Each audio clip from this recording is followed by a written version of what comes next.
Hello दोस्तों, good evening, नमो नमः। आप सभी का आपके अपने यूट्यूब चैनल एमएस क्लासेस 1 में मैं माला मैम आप सभी का इस चैनल में हार्दिक स्वागत और अभिनंदन करती हूँ।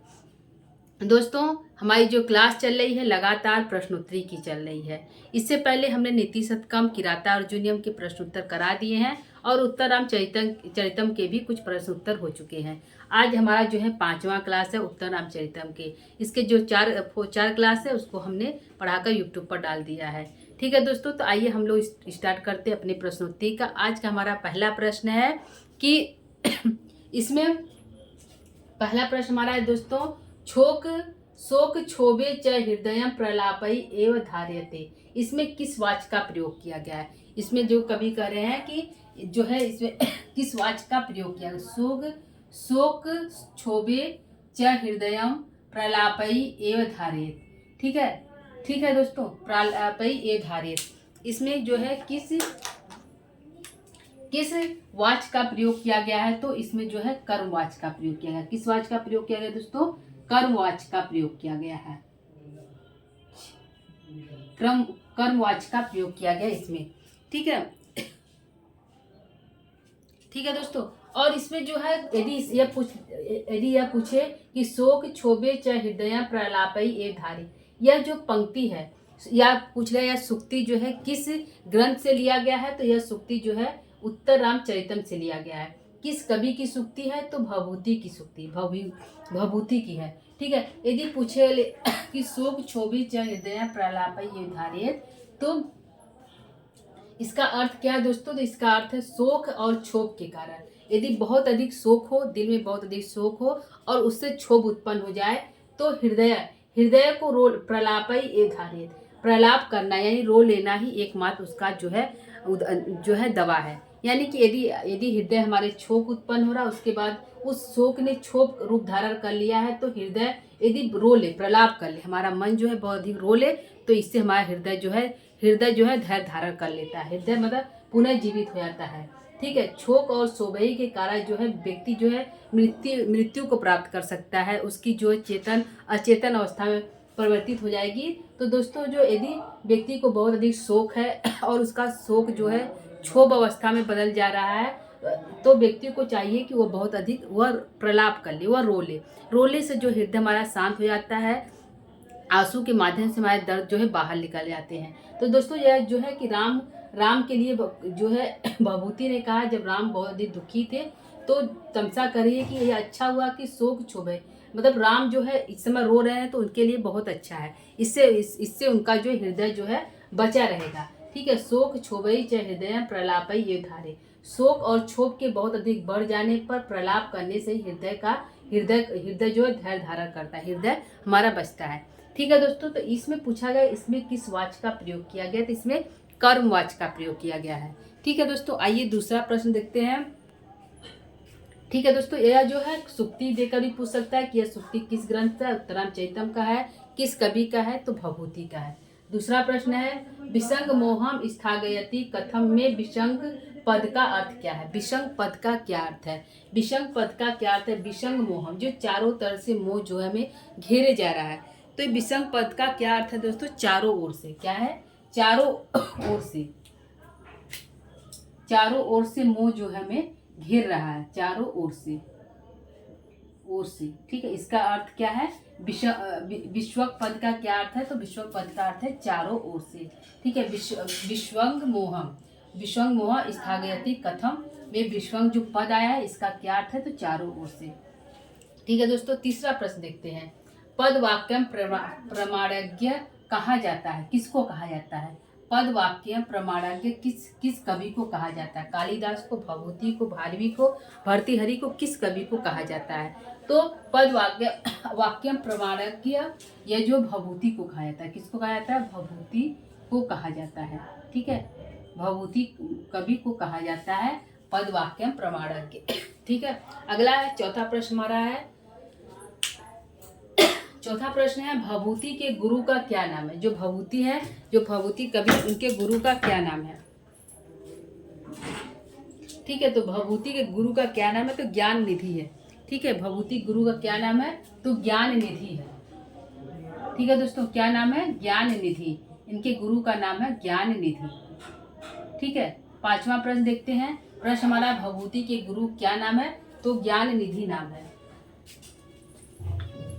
ठीक है, अगला प्रश्न है जतुकर्णी नाम किसका? जो जतुकर्णी नाम आया वो किसका है? तो भभूति के माता का नाम है। किसका नाम है? भभूति के माता का नाम है।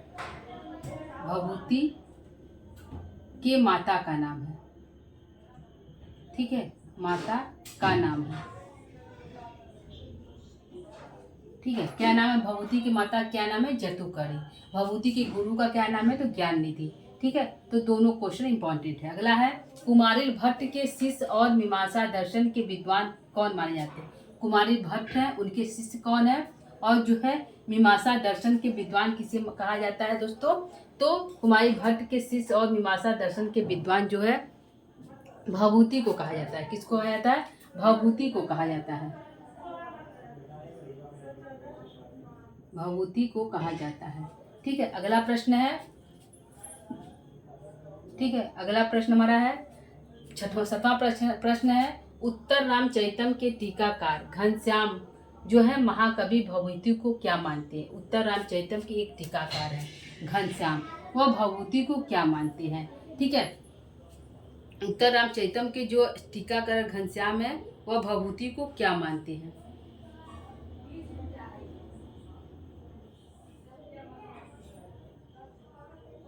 ठीक है, तो वह जो है उत्तर रामचरितम के जो है टीकाकार घनश्याम है, वह कहते हैं कि जो भभूति वह द्रविड़ है। कहाँ के हैं? द्रविड़ के रहने वाले हैं। ठीक है, कहाँ के रहने वाले दोस्तों? द्रविड़ के रहने। जैसे पहले कवि थे, कोई द्रविड़ के रहने वाला था, कोई तमिल का रहने वाला था। तो भभूति कहाँ के रहने वाले हैं? द्राविड़ के रहने वाले हैं। कहाँ के हैं? द्राविड़ के रहने वाले हैं भभूति हमारे। ठीक है,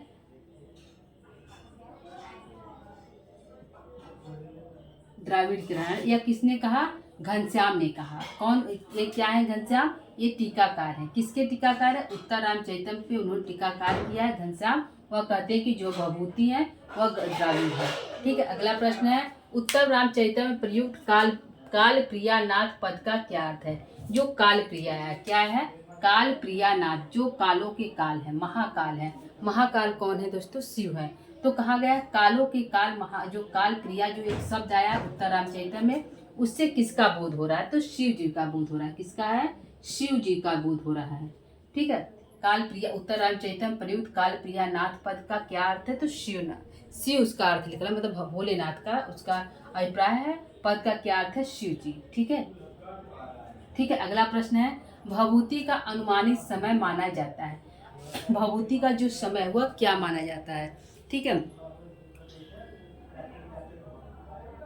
ठीक है, क्या माना? 650 ईस्वी से 750 ईस्वी तक। ठीक है, क्या है? 650 क्या माना जाता है? अनुमानित समय पूछा है। क्या माना? 650 से क्या है? 650 ईस्वी से 750 ईस्वी तक माना जाता है। 750 ईस्वी तक। ठीक है, इनका समय माना जाता है। किनका? भभूति का अनुमानित समय है 650 ईस्वी से 750 ईस्वी तक इनका समय माना जाता है। अगला प्रश्न है, उत्तर रामचरितम का मूल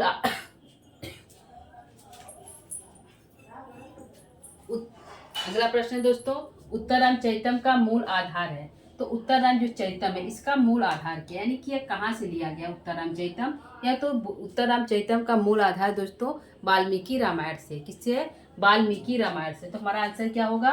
वाल्मीकि रामायण।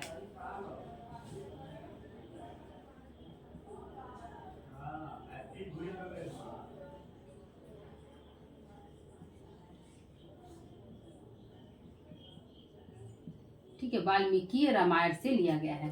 ठीक है, क्या है उत्तर रामचरितम का मूल आधार क्या है? तो वाल्मीकि रामायण है। अगला प्रश्न हमारा है दोस्तों,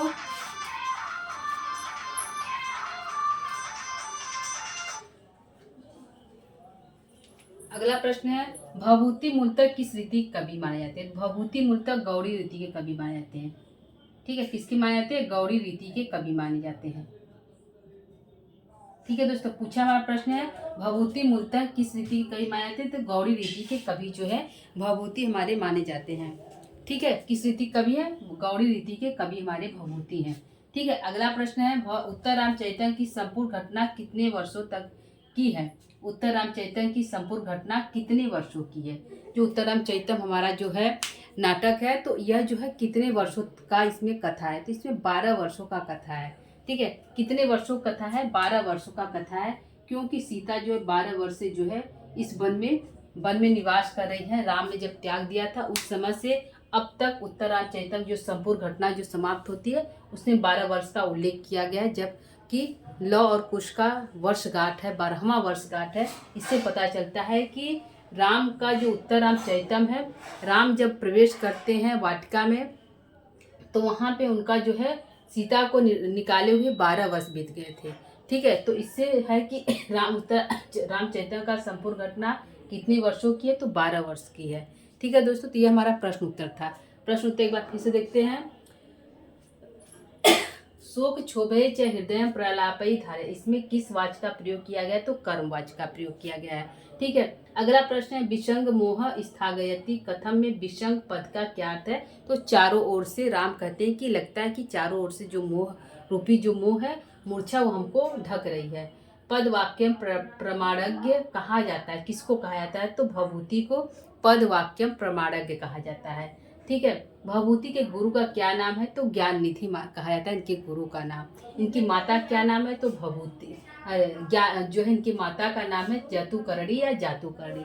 ठीक है, जतुकर्णी भी कह सकते हैं और जातुकर्णी भी इनकी माता का नाम है। कुमारी भट्ट के शिष्य और मीमांसा दर्शन के विद्वान माने जाते हैं, तो भभूति माने जाते हैं। जो कुमारी भट्ट के शिष्य हैं, यानी कि इनके एक गुरु कुमारी भट्ट भी हैं, और जो मीमांसा दर्शन के विद्वान माने जाते हैं तो भभूति माने जाते हैं। उत्तर रामचरितम के टीकाकार जो घनश्याम है, महाकवि भभूति को क्या मानते हैं? वह मानते हैं कि महाकवि भभूति जो है द्राविड़ के रहने वाले हैं। उत्तर रामचरितम में प्रयुक्त काल प्रियानाथ का अर्थ शिव है। भभूति का अनुमानित समय माना जाता है 650 ईस्वी से 750 ईस्वी तक। अगला है उत्तर रामचरितम का मूल आधार क्या है? तो वाल्मीकि रामायण है। भभूति मूलतः किस रीति के कवि माने जाते हैं? तो गौड़ी रीति की। उत्तर रामचरितम की संपूर्ण घटना कितने वर्षों की? तो 12 वर्षों की है। ठीक है दोस्तों, तो यह आज की हमारी प्रश्नोत्तरी हुई। ठीक है दोस्तों, कल हम फिर उपस्थित होंगे नए प्रश्नोत्तरी के साथ। तब तक के लिए दोस्तों नमः संस्कृताय, धन्यवाद।